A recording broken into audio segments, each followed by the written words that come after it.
Sa bawat tahanan, sa bawat komunidad, sa bawat pangarap na pinanghahawakan, nariyan ang mga kababaihan.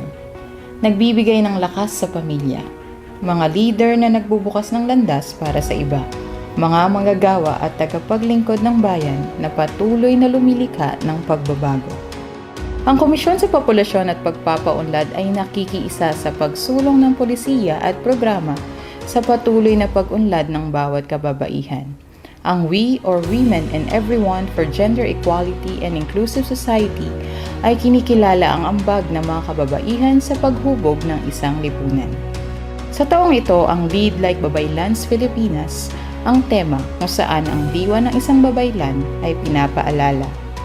Ang mga babaylan ay nagsisilbing haligi ng pamayanan, manggagamot at gabay ng ating pagkakakilanlan. Hindi lamang isang figura ng nakalipas na panahon, kundi ang orihinal na pagkatao bilang lider, otoridad sa larangang panlipunan, pang-ekonomiya at tagapagpanatili ng pagkakaisa at balanse.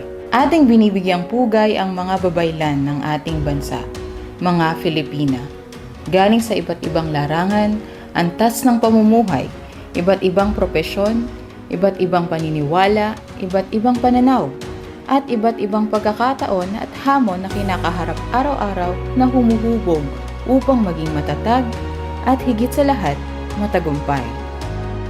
Ibinagdiriwang ng CPD ang Pandaigdigang Araw ng Kababaihan nang may pasasalamat sa ating mga puso na nakatuon sa lahat ng kababaihan na ang dignidad ay kumikinang, na ang tanging hangad ay mapabuti ang kanilang mga kalagayan sa buhay.